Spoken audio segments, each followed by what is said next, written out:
doing?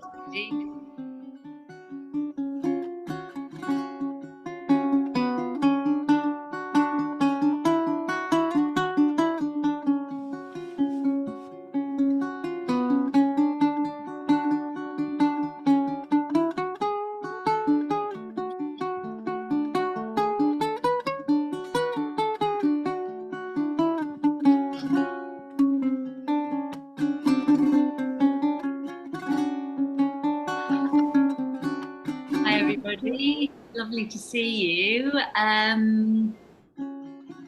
Do I press got it? Yes. Okay. Great, we're just waiting for everybody to come in. We're going to be a fairly small group tonight, which is wonderful, and we will be recording as well. So if you ask a question and don't want to be recorded, then just put your video off. So welcome to Animate Earth. We are talking tonight about the age of Gaia, and we're really excited to have Jules Cashford with us and Stephan Harding. Before we do that, I just wanted to set an intention before we go into our discussions. I just wanted to set an intention for the night. So if we could just take a moment to arrive in the room. Thank you, Stephan, for that beautiful music. Mm-hmm. So as we sit in this circle around this fire, in this place and in this time, with our ancestors in the circle behind us, our parents, our grandparents, their grandparents, the creatures that came before us, and the living world that they inhabited, the dream of creation itself. We ask that our words and our thoughts and our actions tonight are dedicated to all creatures on this animate earth at this time and in the future, both seen and unseen. To the spirits of all of our places across the world and in this one place tonight, in this circle, we come in gratitude for our lives and in service of the beautiful living world that we find ourselves in. So tonight we are going to spend about an hour and a half talking about the age of Gaia. We will spend about 40 minutes talking with Stephan and Jules, and then we'll open to questions. So if you have any questions, then save them up and we'll ask you to bring them later. If you want to use the chat, you're very welcome to. I think that's probably about it on the housekeeping front.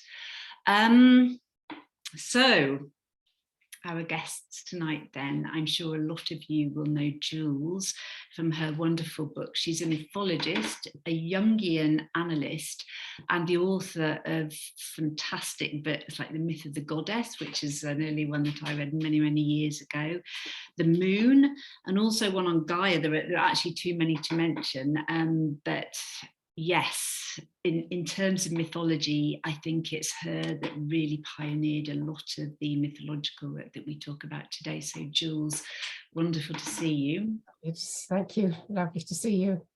And Stephan, who's one of our advisors on Animate Earth, who has written a book, Animate Earth, who we are named after, and also recently Gaian Alchemy. He teaches, or has taught for many years, actually led the program on holistic science, the Masters on Holistic Science at Schumacher College. So is full of wonderful stories and magic about this animate earth and the myth of Gaia from a scientific angle. So it's really from this approach of myth and of science that we'll be looking at the subject of a Gaian age.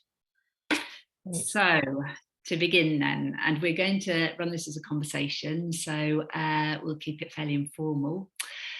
Jules, I'd love to come to you first. So really, you know, a couple of millennia ago, we would have been, as humans, as a species, kind of very bound up with the living world. And actually, I guess it would have been a Gaian age then. So when we say a Gaian age today, we're kind of thinking of something that we might hope that we might be moving towards. But in fact, perhaps it's something we're traveling away from. and somehow our imagination has evolved away from it, and we're hoping we're going back towards it. But I wondered if you could just kind of tell us in your words and from your perspective what you mean by the age of Gaia, looking at the myth of that, the myth of Gaia. Yeah. Well, that was a wonderful introduction. I follow just the way you were talking, really, that 2,000 years ago, both in India and then the Indo-European coming over to Crete, and then the coming over to Greece, all that 2,000 years, there was Gaia, was as the origin of the universe. I have this from Satish Kumar, so I know that it's absolutely built into everything that you read that ancient people have said, and in their images and in their goddesses. You just see the bounty of Gaia everywhere you look, and the incredible gratitude all over the north of Europe as well. It's spread all over everywhere. Then in about 800 BC, they came to Greece, and then the word Gaia, which was always present, because as Satish says, that the Gayatri mantra in ancient India was the first to come forward, the first manifestation that humans could relate to out of the immensity of the universe. And it came forth as a song. I thought that was so wonderful. It's called the Gayatri Mantra, and it was sung. And when I asked him, well, you know, what did she do? Everything she did everything. So Gaia actually was the name and the feeling of it, of the ancient people, for every living being that we can see, feel, or see. I'm not saying on earth, because they included the heavens. And then this then goes to Crete, if we can imagine it, over 2,000 years, and then comes down to Greece, where we have records of it. We have records of Crete in the art, and just recently understood in about 20 years, 50 years ago, what it meant. So then when we get to Greece, we get to Gaia, mother of all, the foundation. I'm quoting from the Homeric hymn to Gaia now, the oldest one. She feeds everyone in the world, whoever you are, whether you walk upon her sacred ground or move through the paths of the sea, you who fly, everyone nourishes from her treasure store. It's so beautiful, it goes on, but I'll do 2 more lines. Goddess Earth, through you, beautiful children, beautiful animals, beautiful earth comes. So, and so on. And she was responsible for everything. She gave life and she took life away. So this was the Gaia that was honored and respected and was seen as the origin of everything. So there was no question of a split universe with humans being superior to animals or plants or the earth they walk upon. They had it as a gift. So they knew their place, we might say. We understood where we belonged in the universe in the very early Greek mythology. Then we get the Mycenaeans coming in, and who are I was going to say run by Zeus, who Zeus is their god, and they made Gaia and the new Indo-Europeans made a way of living together, whereby the gentle archetypal ways of being were always held by the goddesses, and some of the active modes of being were held by the gods who married the goddesses. And so it was a very gentle, beautiful way of uniting two different tribes together. And one might wonder if partly this is not through the myth, because the myth itself was so open, loving, not excluding anything on earth, that of course you think better and you act better when you have that as your foundation, and it lives with you every day, and every day you make a prayer to it, just like the ancient Egyptians did, in fact. And so this was Gaia, who, and Gaia's children, who, shall I say, named, as it were, the universe, i.e. the daughters were given the daughter of memory, the daughter of fruition, etc., etc. And so therefore, when, I don't know if it's fair to jump at this point, but when Lovelock asked what he should call his new theory of, and Golding said Gaia, it was an absolute miracle, really, because Golding, being a classicist and a friend, and they were on a walk together, and it just took off, didn't it? The Gaia hypothesis, that it was that it was an equilibrium, that it could manage itself, that it didn't need human beings to know better, that it knew better, she knew better, Gaia knew better. So that we were, in a sense, given a chance to rethink the terrible distance from the reality of Earth that we had been, in many cases, proud of for so many years. Can you kind of talk a little bit about how that happened then, Jules? Why did this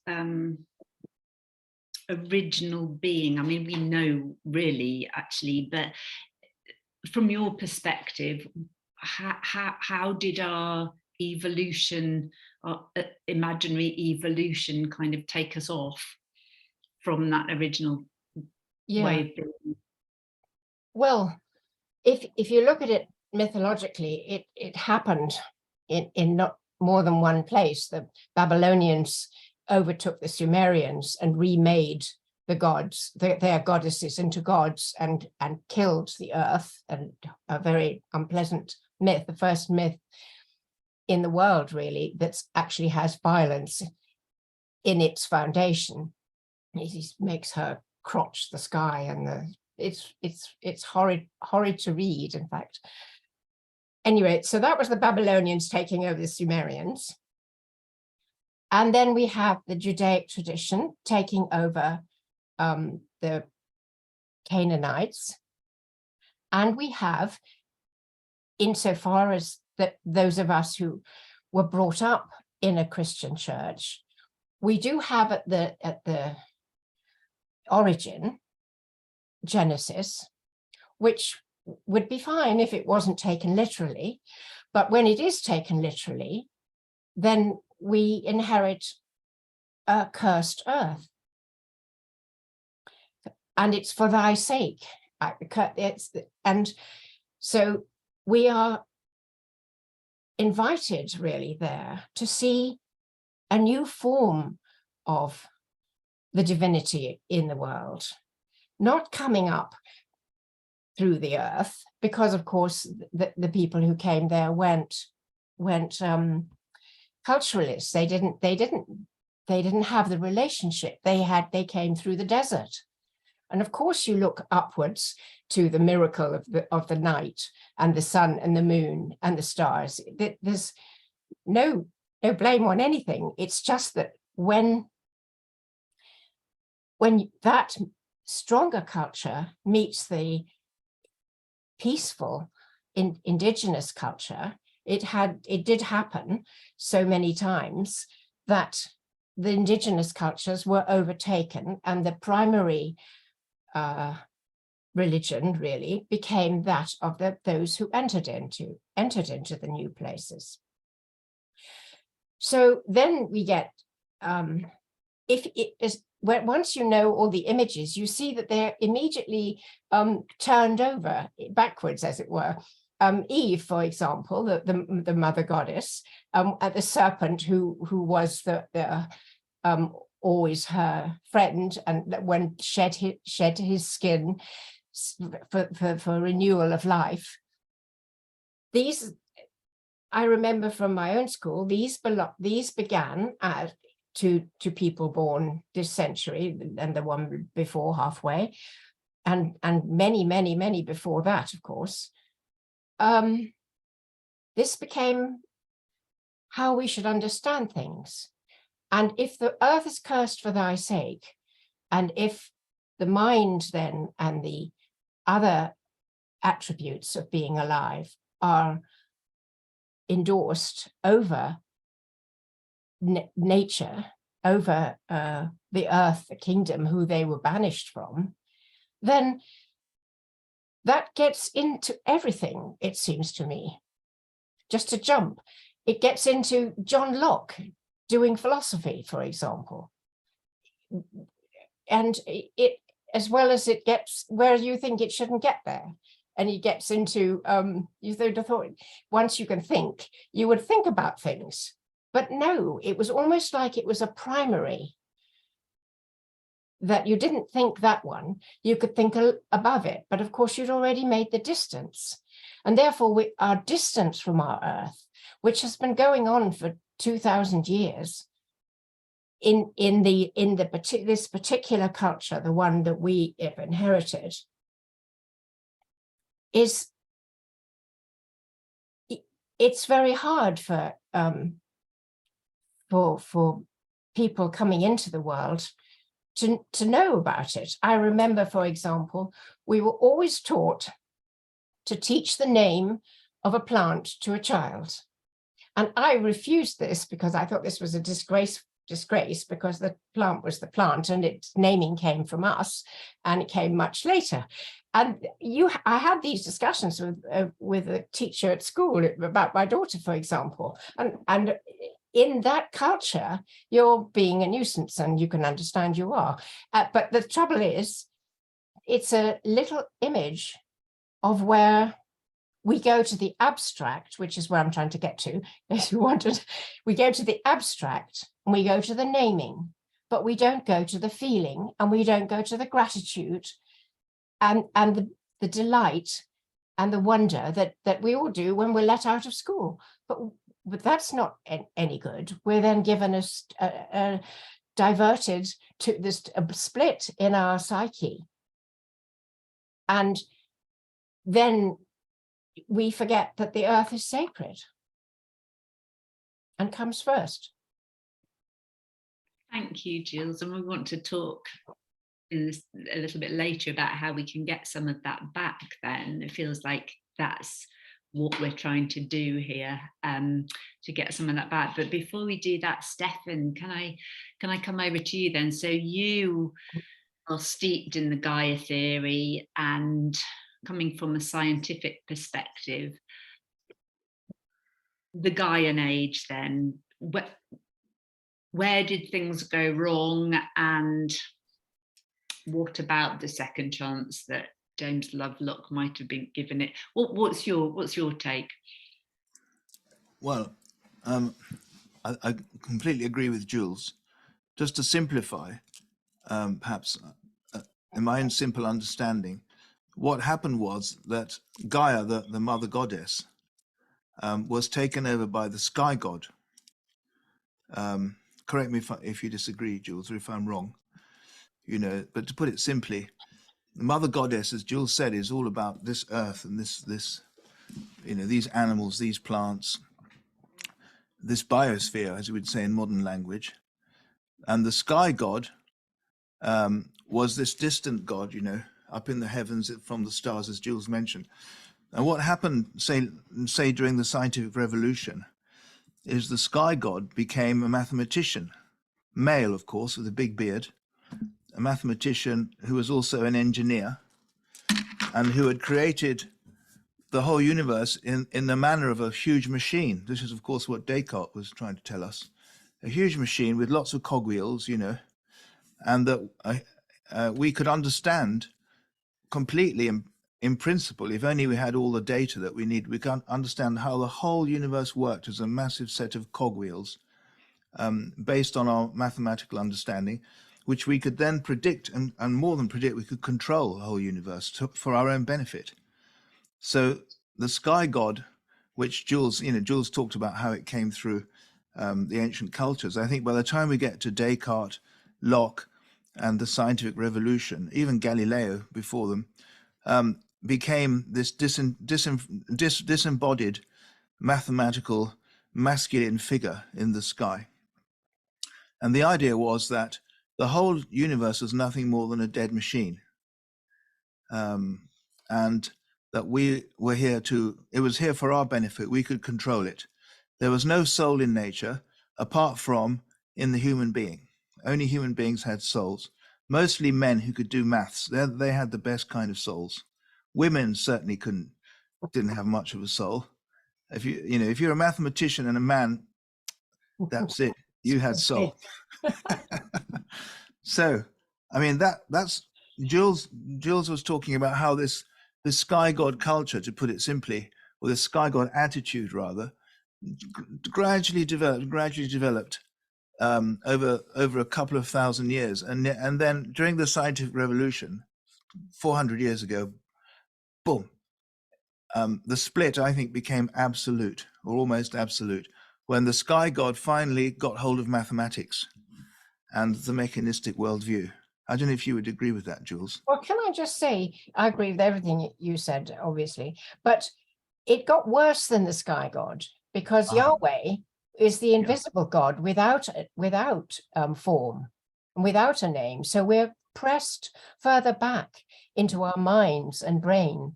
Mm-hmm. We can't look up and see a sky god. He's not there. That's all very well for Middle Easterns, but not for Yahweh, and therefore there shall be no graven image. Now, what does that do to art? The way that that we express ourselves and our love for nature. Yes. It's much worse than the sky god. I see. Okay. I mean, I think the way we expressed things was through mathematics. It was through mathematics, wasn't it? That was the only way you could express this whole mechanistic approach. Yeah. Okay. So maybe I shouldn't be using the sky god, but it's that sort of idea of an abstract, it's the idea, formless sort of male divinity that was separate from the world, and that the world itself was a fallen place which we could understand in principle through our mathematical reasoning and through reductionism, etc. And that sort of, the whole approach made our science develop in a certain way. It needn't have developed in the way it did, or the way it has. It needn't have become something that split us off from nature, as it has done. It needn't have been like that. I mean, the alchemists, who were the precursors of modern science, they had tremendous feeling for nature and tremendous reverence for Gaia and for the living soul of nature. I mean, they were working with the soul of nature, with the anima mundi, weren't they? They had to be very careful. Yeah. I mean, some of them were burnt at the stake, like Giordano Bruno. I mean, I'm not sure he was an alchemist exactly, but he had that view that the whole universe was a great soul. Anyway, so that goes on now for 400 years, that worldview, and we destroy more and more nature, gradually, more and more nature, until it gets to the 1960s or so. And then the whole situation, the planetary ecological climate situation, is starting to get very bad. And I like to think Gaia was starting to feel very uncomfortable at that point. She could see what was going to happen. You see, the view is that Gaia is a real intelligence. So I think when I say, I'm sure Jules would think of it like this as well. When I say, or one says, Gaia felt uncomfortable by the 1960s, I really mean it. She did feel uncomfortable. You know, I mean, she's a great intelligence beyond our understanding. She's not a mechanism. She's a soul, anima mundi, the great soul. Absolutely. So by that time, say 1965 or so, she realized, if I may say so humbly, that she had to speak to the culture directly once more. And she tried speaking through the poets in England anyway, Wordsworth, Coleridge. Wonderful though they were, nobody I mean, no policies were made according to their understanding of nature, the animacy of nature. They were just considered wonderful entertainers. But it didn't stop the Industrial Revolution, and it didn't stop the destruction of nature. So by the 1960s, Gaia is thinking, poets didn't work, artists didn't work. Okay, I think I'd better find a scientist. After all, this culture has become a totally scientific culture. They're only going to listen to a scientist. So I like to think that she looked inside the minds and souls of all the scientists around in the 1960s for one who could speak for her, or rather for one through whom she could speak to the culture, Western culture, modernity, to explain to them that they were destroying the very basis of their own existence and destroying this beautiful evolutionary process which she'd been going through for billions of years. Anyway, to cut a long story short, that scientist was James Lovelock. And so I could tell you the story of how it happened if you like, but maybe it takes too long. How he got Gaia'd, I like to say that, how he was Gaia'd, how Gaia spoke through him. And I knew James Lovelock very well. I mean, he taught the very first course at Schumacher College, where Jules came as well, didn't you, Yes, Jules? I did. We had lunch together. Yeah, we had lunch together. That's where we met, With wasn't it? Lovelock, yeah. And we were with Lovelock, weren't we? Yeah, we were, yeah. Yeah, it was amazing. Yeah, it was wonderful beginning, wasn't it? It was. Rica College. Yeah, it was. And I think, would you agree that he had, although he was a scientist, he had to be very careful what he said, but I think he had what should we call it? A numinous feeling for Gaia. Would you agree? Yes, I would. I think he just didn't like to say it in case other people would run off with it and get it wrong. Yeah, but he had that feeling. But he had it, absolutely. Definitely. And so he was Gaia'd. I call it being Gaia'd when you know through your feeling, your sensing, your thinking and intuition, those four functions, that the earth really is alive, really is a soul. Anyway, so he got the idea. Gaia gave him, or let's put it this way, Gaia reformulated herself into scientific language through Lovelock.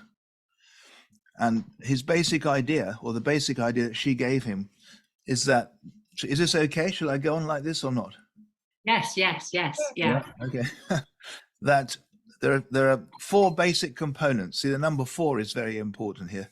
There are 4 basic components in the earth as a system. So he used scientific language, remember, because he was one of the greatest scientists of all time. I think that's beyond doubt, really. So remember, he's a brilliant scientist, capable in chemistry, biology, mathematics. I mean, really extraordinary. So he said the earth has 4 components. All the living beings, which we call the biosphere. Then there's the atmosphere, the air, and there's the water, and there are the rocks. Those 4 components. And Lovelock said when these 4 components, or rather Gaia said through Lovelock, when these 4 components interact with each other through what we call in science feedback relationships, and the biota start affecting the atmosphere and the water and the rocks, and then they feed back to determine which of the biota can live in the conditions which they've created for themselves, then something unexpected emerges from these relationships. You see the primacy of relationships, and that emergent property, as you call it in science, said Lovelock, is the ability of the whole earth, not as a machine, not as a dead mechanism, but as a living organism, that the ability of the whole earth as a living organism to regulate key aspects of her surface, such as her temperature, distribution of key elements, etc.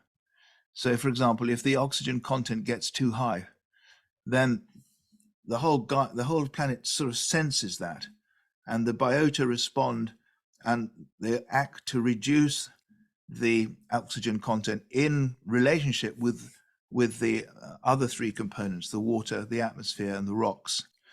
The same for many other surface conditions. So basically, he was telling us through scientific language, telling us the ancient myth, the ancient story, the ancient understanding that the earth is a great living being, an organism, alive.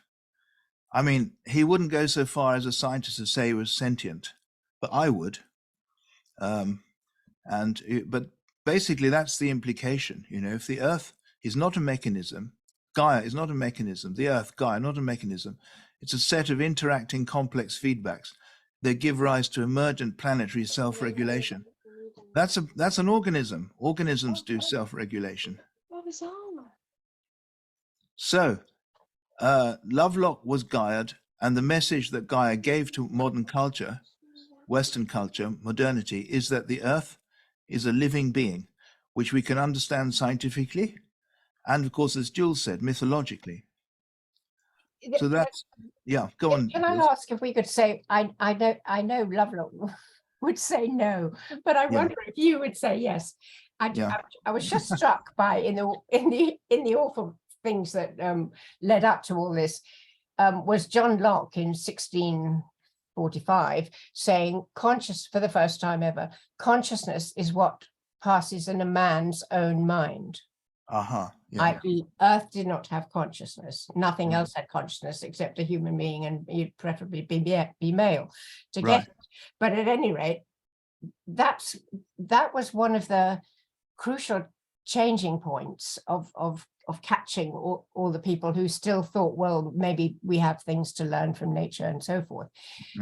But therefore, would he say that the Earth had consciousness, even if we had to open, Lovelock, if we had to open the term a little? No, well, he had to be ever so careful, you know. But suppose what's his heart saying? Well, I suppose now he's passed away, I can say a few things. I don't know if I should really. But anyway, I used to go for long walks with him in the countryside, you know. I know. I used to visit him in his house, and wonderful wild land he had. And he pretty much said to me that he felt Gaia had a sentience. Yes, I think he did, but he couldn't say that to his scientific colleagues or even to the general public. But I think he did. I think he really experienced that and felt it himself. He really did. Well, I think so too. That's why I loved him so much. Apart from his extraordinary brilliance as a scientist, it was that combination of incredible scientific brilliance combined with this really deep feeling for the animacy of Gaia, you know. Stephan, could you explain a little bit what you mean by the Earth has sentience? So you admitted about 5 minutes ago that you believed it, and you think James believed it, and I'm guessing Jules did, and a lot of us here will. What does that mean? I don't know what it means, you see. It's a mystery. And I can't approach it with my rational mind at all. It's a poetic feeling. It's a feeling. It's not to do with thinking. I think thinking is the wrong way of approaching it. I don't think our thinking is up to understanding that, you see. And once we have understood it, we can say something about it. At least I'm just speaking for myself. I don't want to generalize. But those moments when I feel the soulfulness of Gaia and the intelligence of Gaia, I'm not thinking about it. My thinking's involved, but only in the back seat. It's more a question of intuition, feeling, and sensing, I would say. And are you relating to that moment? It's a relationship. You see, I want to say that when we make this relationship, that's our chance. That's when we can say nature, or some parts of nature, or Earth, or some people on Earth, people, animal, bird people, have consciousness. I can't tell you the number of I would, if you want to laugh, discussions I've had with my Robin. Yes. And he speaks in a different way. He calls me. I feed him every day, and I did last year and the year before, and he comes for me, and when he was in trouble. Oh yeah, and then 4 years before, just a little anecdote, just to bring consciousness in. I had a wonderful Robin who we were devoted to each other, if I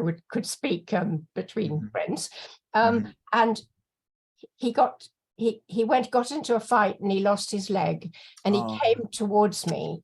We sat on and I sat in front of him with a round table, and I kept feeding him and feeding him mealworms all day long. And I just know that he came to say goodbye. Oh. And we sat there, and I just said to him, "I'm so sorry." And Yeah. and he wasn't there the next day. Oh. But the point being, he came to me for help. Yes. He came to find me. Yeah. That's right. That's a sort of. So who is he then? Who is he being then? He's being like us. Of course, yeah. Help. I've got a friend. She might help. Yes. And I did. And we made peace. And I'm not making up a thing or embroidering it. No. I think that's the way it is. I mean, even in science, even in science now, you know, we know that bees have sentience and consciousness, individual bees and personality. Of course they do. You know, I mean, this is a revelation for science, but it's not a revelation for the ancient peoples or the Aboriginal people or for you. You know, it's just obvious because you feel it with your heart. Yeah. The heart is the organ of perception that should be leading. Yes. Not the thinking. Not exactly. That should be the servant of the feeling. Terribly important. And that's what happens. I had a somewhat similar experience with a bullfinch that crashed into the window once. And I went outside, I heard this thud, terrible. I knew a bird had hit the window. It's terrible. So I felt this terrible sadness. I went outside, and there was a male bullfinch lying on the ground. He's still alive. I can feel the sadness of it now. So I picked him up in my hands and I brought him inside. I made him very comfortable, and I tried to look after him until he died. I looked after him until he died. And ever since then, bullfinches have come to visit me. Yeah, I bet. And whenever they do, it's a sacred moment, you know. I know when I see a bullfinch, which is not very often these days, it's a moment I drop everything, and I feel that luminosity, that presence, you know, that connection. It's very powerful for me with the bullfinch, and I think it's because I helped that beautiful bullfinch when he was dying, you know. Absolutely. Well, if that isn't science, what is? Well, science. The scientists, I suppose, would want to do experiments that, you know, for example, they set puzzles for bees, and they're amazed at how they can solve puzzles through what must be some kind of sense of self and a sense of reasoning. Yeah, they can't help that. But I mean, it would be really wonderful if Thomas Berry, for example, would make friends with everybody he met, which included any species on Earth, and that's how we learn and we understand. Yes, I think it's what we lost in this dreadful ages before us, that we sit back and we wish to think, well, we'll think what we like, and we may or may not call it this or whatever. But actually, why should anyone be called anything if we can't make a relationship between us? And if we make a relationship, that's how we know someone. Other than that, we don't know them, do we? No. And I think we can extend this to rocks. Yes. To water, to clouds. I mean, Shakespeare said, didn't he, in As You Like It, tongues in trees, books in the running brooks, and sermons in stones. I think I've got the order right. Yeah, exactly. That sums it up. Yeah, there's not the smallest orb that thou beholdest, but in his motion like an angel sings. Was that Blake? No, it's Shakespeare. Shakespeare. Inquiring to the ancient cherubims. I mean, there are some poets who are also not stupid. They're thinkers who actually understand that it's up to us to make a relationship. Sometimes we're offered one. Yes. When we pick it up like that, but otherwise, how can we know somebody? How could I know you if we'd never met and I just heard about you and I'd written about you and I'd tested you against this and that? Right, exactly. Yeah, that's very good. So, you know, if we're going to enter a Gaian age, as Rachel was asking, then this is what every single human being needs to make that kind of relationship. Yes. with clouds, with Mm. living beings, with rocks, and with water. You know, with those four components, we need to regard them as, we need to know them as persons and speak to them. Yes. We need to speak to them. We shouldn't be ashamed of speaking to them. No. After all, tongues in trees, trees speak to us. They actually, in fact, who was it who was saying this? I'm not sure. I think Julian David, you know, our friend. Yeah. He was saying that nature, I think in his book, Brief History of God, somewhere, he says, nature is crying out for us to speak to her. Yeah. Trees, birds, Yeah. clouds, rock, they're crying out for us Yeah. to speak to her, and we can't hear. Yeah. It's because we're atrophied. Our sensitivity is atrophied. But when we do, the response is magnificent. You know, we're welcomed home into the arms of Gaia, aren't we? Yes, we are completely. Yeah. Mm. Absolutely. And it always stays too. I mean, Yeah. I made friends with a nightingale last year, and he's back here this year. Oh, lucky you. Knocks on the door, window, calls. Really? Oh, how We're back. And then there's this amazing song, which I try and imitate, and he forgives me. And then, but this, it's not, it's so obvious in one sense, if we open our hearts and we believe that there's consciousness in it, not just in the poor this wretched human being, but in the whole of nature, then why wouldn't we think that we have to make a relationship? And indeed, what's what we're longing for? Mm-hmm. Yeah, I think that's right. And our scientific culture has told us, well, it's all dead. Yes. I mean, it's alive. I mean, living beings are alive in the sense that they're autopoietic and they have a metabolism and all that, but they're still basically machines. I think that's still exactly. pretty much They're the not view. persons who we get to know. No, and you can relate to them. I mean, if you relate to them in the way we're talking about, you're thought of as slightly crazy. Yeah, well, it's always crazy when you come out of the conventional paradigm. It just can't be helped. Right. I wonder if I can just try to open the floor to see if please do. a comment or a question on that, because I'm sure there'll be people that have had, I imagine we've all had. Yes, I bet you'd be lovely to hear them. Yes, if anybody would like to relate an experience or ask a question, just feels like this is quite a fertile ground for discussion. If reactions at the bottom, if you want to, or actually there's so few of us, you could switch your video on and just wave your hand if you have anything to share.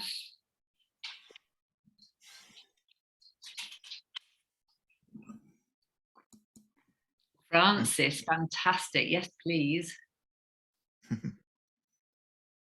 Hello, everybody. I'm sure many of us will have had a sense during the spring of the first lockdown that when the skies quietened and the earth quietened and there was something about the quality of the air and the skies and the volume of the natural world that, and I wasn't actually looking for it or expecting anything, but I sort of had this sense that the earth was that her lungs were breathing more freely and more deeply.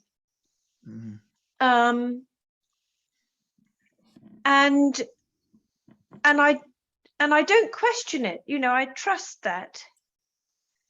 And I got the sense that with very little encouragement, she would absolutely kind of come back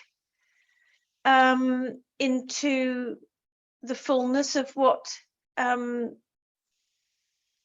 she might be for us, not for us, but for all beings. I heard James Lovelock speak. Well, I think it was possibly just after he died. There was no obituary, and might have been on Last Word or something on Radio 4, and and he was saying that you know, Gaia is absolutely delightful and incredibly generous, but given, you know, if we continue not to listen, that she will have absolutely no hesitation but to actually just spit us out. And I'd be interested to hear your thoughts about that. Well, I mean, he was a scientist, so he was speaking from the data. I'm afraid it looks very much like he was right. I don't know if you want to get into climate science and whether it has any validity. I mean, of course it does. And I'm afraid it does. The situation doesn't look very promising in relation to how we're changing the climate through our greenhouse gas emissions and destruction of biodiversity. It's as simple as that. So I'm afraid he's right in as far as one can say that science is fulfilling its purpose in relation to climate change by telling us what the likely trajectory is, you know. So science is incredibly useful. We shouldn't throw it away. It's very useful for telling us where we might be headed. So I think he's right. After all, look what happened to the dinosaurs. Look what happened to the trilobites. I mean, so many species have gone extinct, not through their own fault. We'll be the first species. Well, some bacteria probably early on did lead to their own demise. But let's say we're going to probably be the first multicellular species that may have led to the demise of this particular civilization. Yeah. We need to listen to her. She can't help herself, you know. No, I mean, so Stephan, why do you think we're not listening? Because the signs are so evident, aren't they? Well, that's a complicated question. I mean, partly it's people making lots of money out of not listening. Yes, I think that's probably it. I mean, to put it bluntly, that's probably it. Yeah. And then they want to keep us all not listening so they can keep making more money. Yeah. Because if lots of us start listening, I mean, more of us are. Think of Extinction Rebellion and what happened in the BP shareholder meeting just recently, you know. Yes, that was encouraging, wasn't it? Yeah. Very encouraging. I That think kind of people are listening. Jules. I think that the oddest people that you wouldn't have expected before are coming to listen. I actually do think it's listening. There's more listening going on. And I think, all right, one part of it which matches what you were saying is fear, perhaps, that we will be knocked out. But I also think there's a shame and a sadness that comes with it. I mean, insofar as the human mind thinks itself superior to other minds, it can't overlook the fact that it's actually ruining the very basis of its own mindhood, you might say. And that can at least come home to somebody in a different way than the way that it went out, you might say. But I actually do think with Thomas Berry, the wonderful Jesuit priest, he would just love nature so much he disobeyed the Pope and talked about rights of nature and nothing else. But the point being was that he got an enormous following of people who wouldn't normally follow. Well, some lot wouldn't normally follow a priest, and another lot wouldn't follow someone talking like Thomas, and anyone who knew him would adore him and go wherever he went. But he was a great friend of mine, and I did actually watch the way people, he didn't try and bring anyone to a position. He just declared his love for nature with such a depth in it that you could just see everybody's faces coming in, and they all understood it. So that it's said to me, there's a place in all of us, in a different depths, presumably, where this can be reached. I think you're right. I think it's our basic humanity is is that we love nature. That's how we are in our deepest nature. I mean, look at little children who have had a reasonably good upbringing. They all love playing in the woods and rushing and Yeah. looking at ponds and things. So it's, yeah, that's we are Gaians in our deepest nature. Every single human being is a Gaian. Yeah. What do you think it would take to bring an age of Gaia back then? If we're all Gaians, what's it going to take? Well, it's obviously going to have to, let's call it being Gaian or being Gaiad, if that's what I call it anyway. It's going to have to spread exponentially fast, like a contagion, isn't it? It's going to have to happen pretty quickly. So we can think rationally, I suppose. What are the potential pathways? One is a metanoia, and a miraculous change of heart in people that just spreads like wildfire. Maybe a severe climate event will just make people wake up. Maybe a city flooding or something really more serious than we've had yet will just wake people up. Or maybe, hopefully, that it won't happen like that. Maybe it'll be a film or a work of art or some cultural event that'll wake people up and make it spread like wildfire. Or I don't know. People seeing through their children. Yes. If I had a child at this point, I wouldn't like to take her to the sea or to bathe in a river. And that is such a basic, deep place that where nature offers us everything of her bounty equally. Yeah. And it's contaminated for money ultimately, if you take one or cowardice or combination of both off on the right.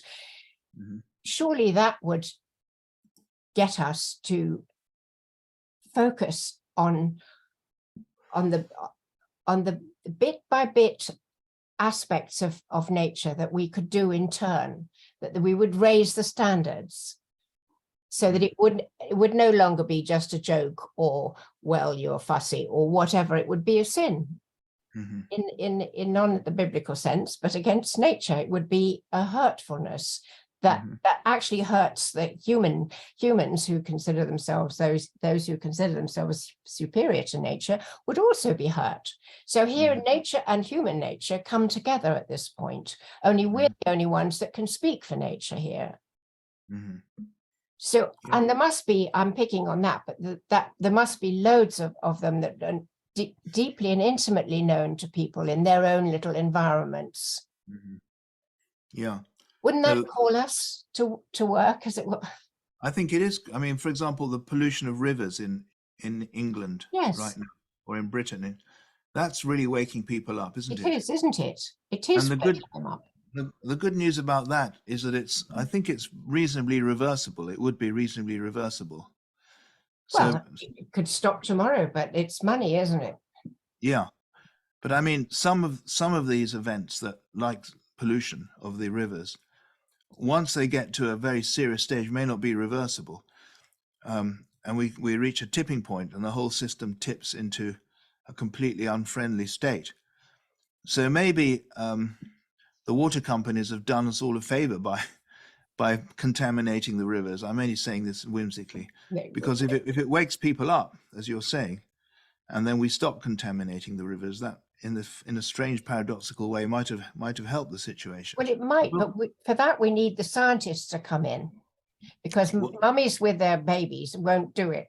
No, the scientists are coming in. I mean, there's thousands of climate scientists telling us that we're wrecking the biosphere and that we're in huge danger of a catastrophic climate change, climate chaos. One of my science friends calls it climate chaos, not climate change, climate chaos. So we know that very well. The trouble is that it seems so abstract, doesn't it? You know, okay, last year in Britain we had tremendous heat, but a lot of people enjoyed it. And it may not happen again for a few more years. So the rivers thing is quite helpful because it's very immediate and everyone has a sense of it. Yeah. So that's one way it might happen. I like to think there might be a film or a piece of music or something that would just spread like wildfire, which would give people the message.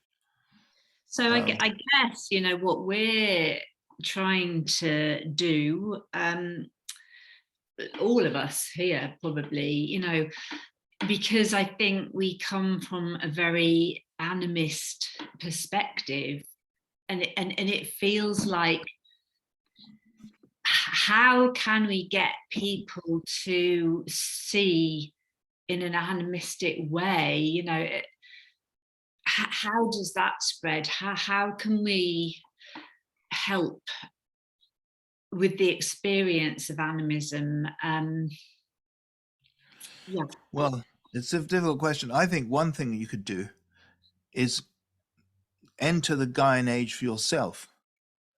In other words, each of us create our own Gaian age in our own lives, become Gaians. So to talk, as Jules was saying, to relate to birds, to make relationships with your birds, with the trees around you, with the air, the rocks, the water.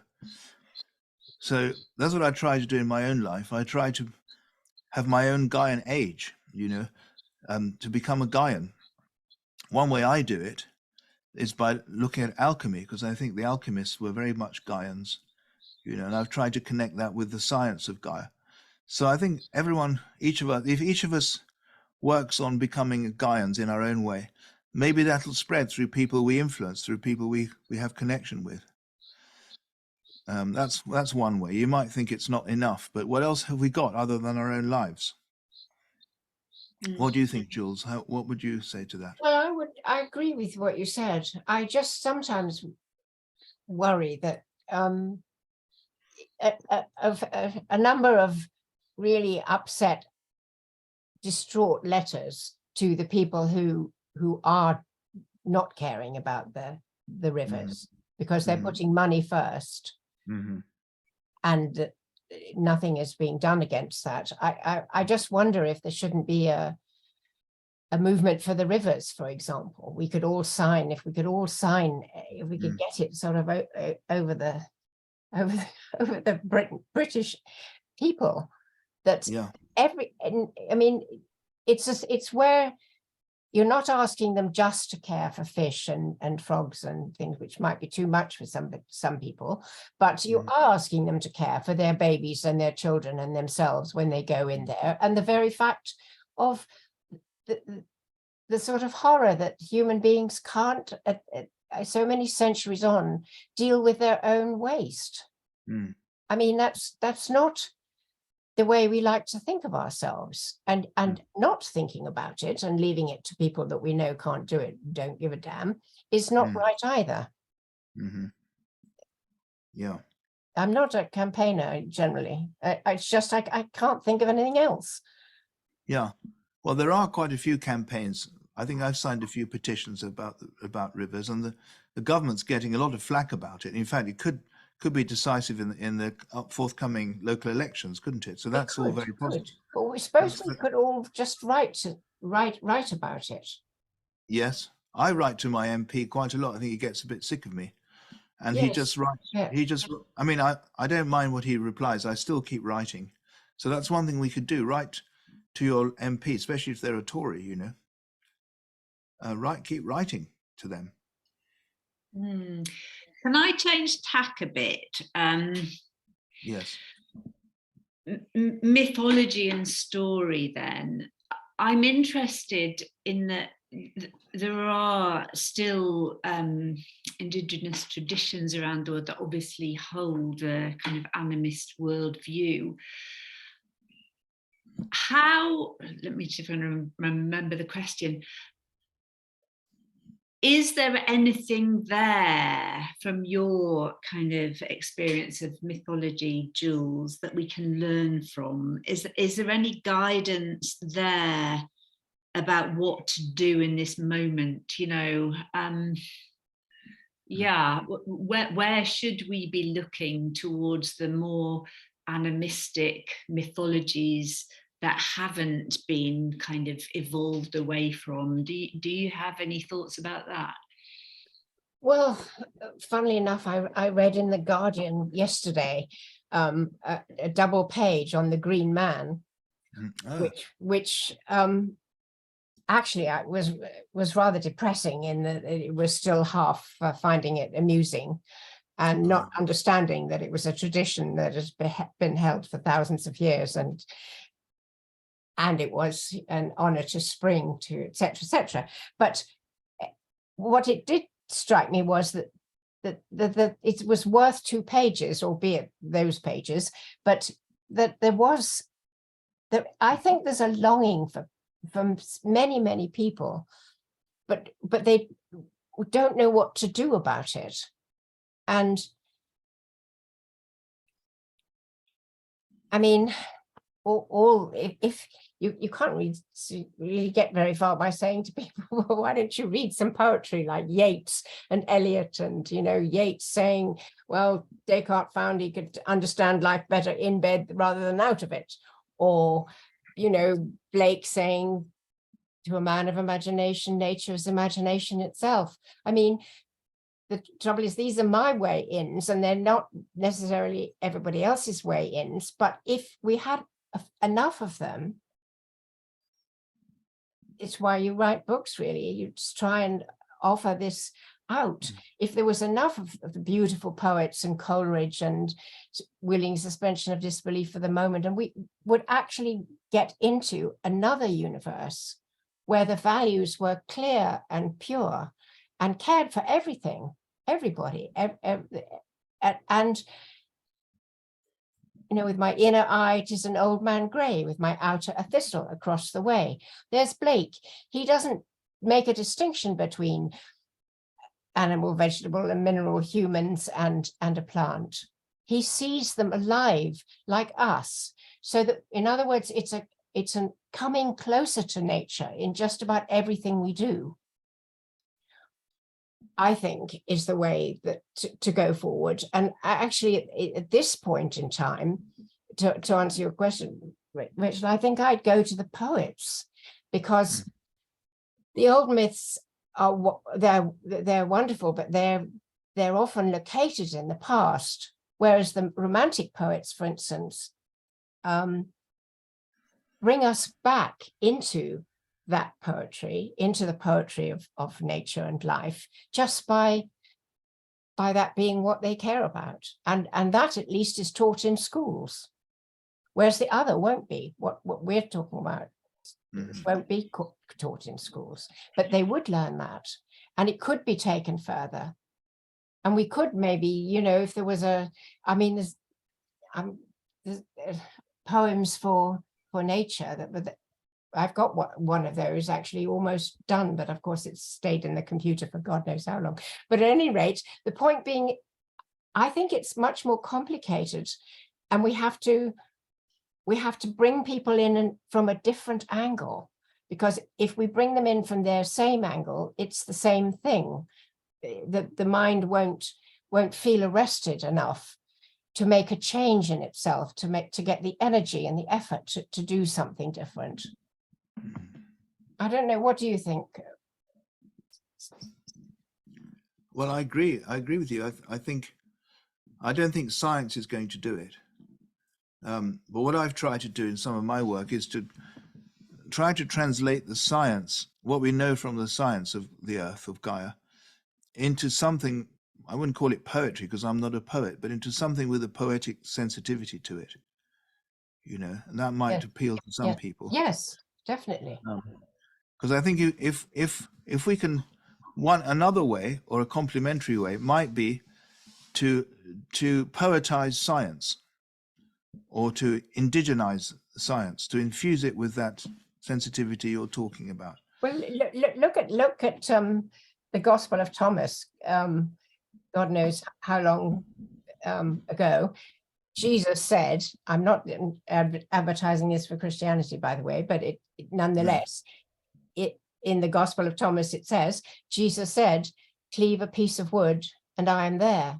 Lift up the stone and you will find me there. That's it. Jesus was a great ecologist. If lots of people could get access to just these wonderful new ways of looking at nature, which many poets and many people and Thomas Berry had his own poems as well. You couldn't be, he wouldn't, the Pope told him no, and nobody was allowed to speak to him because he was a heretic. He was a passionate monk, but of course he carried on in his cell. And then whenever he went out, he would go, he wouldn't go anywhere without making a prayer to the heavens and the great jurisprudence, as he called it. And you sort of get this, you get this way of feeling of things. And then he's written every animal, human, plant has rights. Everything has rights. I mean, if that things like his little pamphlet on that could be spread around, it combines the intellectual mind, because we can't go la bit and hope to cat be caught on, but it's very stringent, and yet it ends with a prayer to the universe, really. Yeah, one of You his. remind. Sorry, Stephan, you go. No, I'm just thinking of Brian Swim, you know, who worked very closely. Yeah, with well, he knows Thomas. Yeah, Thomas Berry. I mean, he was Brian Swim's a cosmologist. He's written absolutely some wonderful books, very easy, lovely to read books about the way the universe is, but based on that sort of feeling, based on his inspiration from Thomas Berry. He wrote one with Thomas. In fact, they wrote one together, I think. Yeah, that's right. So I think for me, it's because we are a scientific culture, whether we like it or not. So one approach might be to poetize the science, like they have done, like exactly like you said. Yeah. And that's what I try to do with Animate Earth to some extent. It's difficult to do it, but I think that's one approach. I mean, there are many different approaches. Another one, for example, in cities might be to set up gardens, food growing gardens in cities for people to go and grow their own food, to plant a seed in the soil and watch it grow, you know, and connect in that sort of way. So people have direct experience of the wonder of nature. I mean, I've just put some seeds in the ground, some pumpkin seeds, you know, these dry things, you know, you think they were dead. You put them in the ground and suddenly you get the miracle of the sprouting baby leaves. It's astonishing. It never ceases to astonish me. And I think everyone's astonished by that. But many people who live in cities, and more and more of us do live in cities, we don't have the opportunity to grow our own food. So that's one thing we could do, have lots of food growing permaculture gardens in cities. Yeah. As well as Thomas Berry and Brian Swim and poetizing science and all of that, all these things together, I think might help. Yeah, I think it might. I think it's a lovely idea. Can I bring, has anybody got any comments, sharing, questions at this point? We've got about 15 minutes left, something like that, and we don't need to go all that way if we don't want to, but just wondering if anybody wanted to put a hand up. Deborah, would you, I'm seeing you're saying great stuff in the chat, would you like to unmute and... That would be good. Okay. Hi, Deborah. Hello. Hello. I am, I've been really enjoying this conversation and the one the other day, or the other week, we had with David Abrams, Sharon Blackie, Stephan was there. So I'm hearing lots of wonderful ideas. The gardens in the cities, just the trying to figure the rivers, the climate chaos, all of this is being done. It's being done in many, many places. That's my experience. We've been hearing about all of this for 50 years, at least, you know, and people have been using their voices and writing, and the poets. I mean, that's one of the ways I am, you know, was reached through writing and poetry. And David Abrams was a huge influence in teaching me how to open my senses to nature. I also belong to the Earth Tribe. It's a nature-based spiritual community that called me here to this location 18 years ago. I mean, I physically drove into this, just visiting someone else, drove into Wimberley, Texas, of all places. And I crossed the bridge over the river, and I knew I was to be here. Something was here for me. Wonderful. And I listened, and my husband believed me. He knows these kinds of things come to me sometimes very strongly. And we went out and bought a house that week. We didn't know how to make the transfer, but we managed. Well, it was this nature-based spiritual community because I was seeking something, a way to deepen my relationship. I thought more spiritually. Well, lo and behold, it was nature that was speaking so loudly. Trees have jabbed me in the back, literally, like left a little mark. This happened in a vision quest I was assisting with in the Sequoias near south of San Jose, back maybe 12 years ago, 13 years ago. And the trees were saying, wake up. We are, there's a lot going on here. And it was a very, that large, gigantic madrone tree taught me about humility. So I have had a lot of lessons to learn, and I continue to find more. But it is, and I went on to study wisdom, spirituality, nature, trauma, and the soul, and was my master's. And in my doctoral dissertation, I wrote about a shamanic journey to wholeness, birthing a ministry of the earth. Oh, wonderful. Now, my mentor at the time said, you got to get this into a book. It's good stuff. I also have had a lot of fear to work through in using my voice. I mean, here, for instance, I'm typing away in the chat and afraid to get, put my hand up and say, hey, I want to talk. But it is not the birds. I loved your interactions and your stories about the communicating with birds, because yes, I communicate with birds, hawks in particular, but all types, red, the cardinals, so many birds. But the trees were the strongest voice that kind of woke me up to realizing that I've been doing this all my life. I can remember an experience at 9 years old where a tumbleweed, running along by a tumbleweed, I was lifted in the air and floated, right? I mean, above, just a little bit above the earth, but it was something I had to, at the time, felt like I had to shut it all down because nobody wanted to hear it. Okay, so a lot of these experiences, I think many, many people have been having them, but we were also labeled as, if you talk to trees, you're crazy, right? Yeah, right. I have found a number of mentors along the way to help me get through my fears and to realize that the experiences I have been having are very real. The earth has spoken to me on vision quests.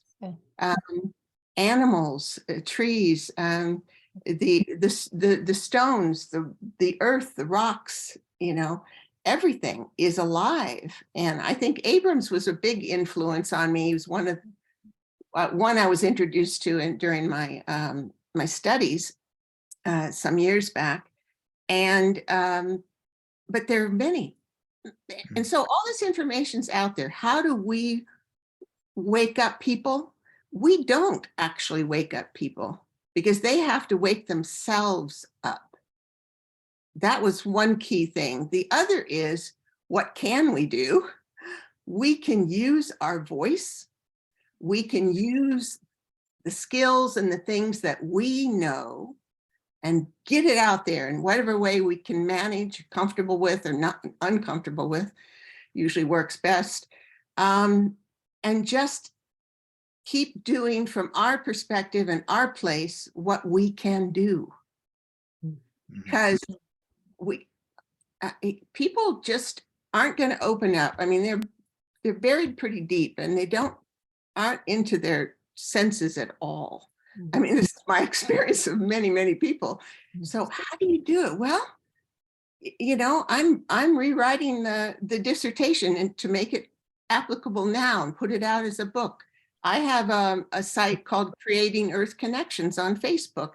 I continue to share other people's ways of doing things and experiential events, because I believe we need to deepen our relationship with nature in order to make this work, in order to become Gaian. Yeah. We all need to deepen our relationship. Now, I've been on this journey for a while, and I kept thinking, wow, I'm getting there. I'm getting there. I'm going through a whole nother level of dropping into a place that is just amazing. So finding ways that we individually can share, and to share it in small groups, in large groups, in writing, in videos, in any way we can. I love these talks.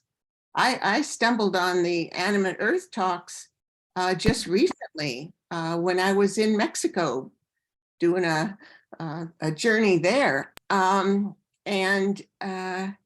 I'm so grateful for that, because it's opening me up to all of you and your voices. So I'm actively looking. Let's hope we can invite people. I just continue to try to invite people. Yeah, I think what Rachel has done is to create the Animate Earth Collective is very important, because we need to be in community. We need to be with other folks who are exploring the same way, don't you think?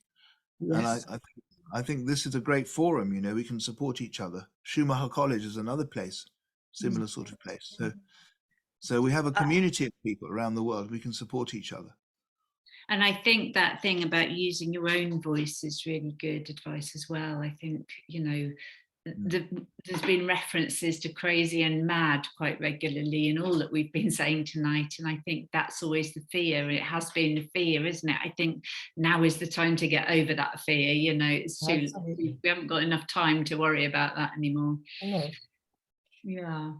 Jules, I to come back to you finally in our last few minutes, and just, do you feel that a Gaian age is coming? Yes, definitely. Oh, I think it's here, actually. I mean, listen to what we just heard from your lovely lady before us. I couldn't read your name, but I mean, there's the Gaian age. I think we all are living in it. In fact, I think it's been here. I think it probably came here when we could see the Earth from the outside, from the moon. I think I've noticed everybody changing since then. Just things that normally you'd be parodied for. There's a thoughtfulness instead. And I don't think, I think that was nature's way of telling us now is the time, because it gives us an eye, albeit a visionary eye, but it shows us, it allows us to see that we're damaging our Earth, whereas we could have forgotten it happily enough, like we do often forget our follies just to keep going. But we can't do that any longer with Earth, and therefore I think that look that we have, it will actually create a new way of being on Earth, and we're people like us are here to help. Thank you. And Stephan, the same question to you: is a Gaian age here? Is it possible? I think so. I mean, if I look at climate science, you know, that the climate models that are being made and the understanding of climate now, these are totally Gaian. When Lovelock first proposed the Gaia hypothesis, he was ridiculed by scientists. They wouldn't accept that life could have such a massive impact on the physical environment, to use scientific speak. Now it's completely accepted. You know, life is incredibly important in determining what the climate is going to be like, and that biodiversity, the diversity of life, is essential for regulating the climate. So a Gaian age has arrived in climate science thanks to Lovelock, no doubt about it. And I think, so in that sense, we're in the age of Gaia. Gaia has come back into modernity through the science. Now it's got to spread from the science into the wider culture, through art, in the ways we've been speaking about. So it's still in its infancy, I think, in that respect. But as I said, things can grow in nature. Things change really fast in some cases, and hopefully that's what will happen now. It'll change really fast, and we'll move. Culture as a whole will move towards a more Gaian perspective. Let's hope so. I think we just all have to keep working in that direction in our own lives. Any last questions? I'm going to make it. I never do this, but I'm going to make a book plug here. I've been really struck by you talking about the romantic poets, Jules, and you've mentioned Wordsworth a couple of times. I grew up in the same town that Wordsworth was born. I'm reading a book called Radical Wordsworth at the moment by Jonathan Bate, and it's so good and covers a lot of what we were talking about. Thank you. And just what Wordsworth, his inspirations were. But one of the things that kind of has just been dawning on me, just as I've been hearing everyone talk, is he was very influenced by something called the School of Sensibility. School of Sensibility, which kind of was part of Jane Austen's thinking with Sense and Sensibility. Yeah. And I just wonder whether there is a sensibility that we need to recover, here. And David Abram with his talk about sensing the world, the School of Sensibility. I just really would love to unearth some of that again. Yes. So just a thought from me on it. Wonderful. Yes. Oh, thank you. Yeah. Any last questions or comments before we go? Electronic hands or just waving?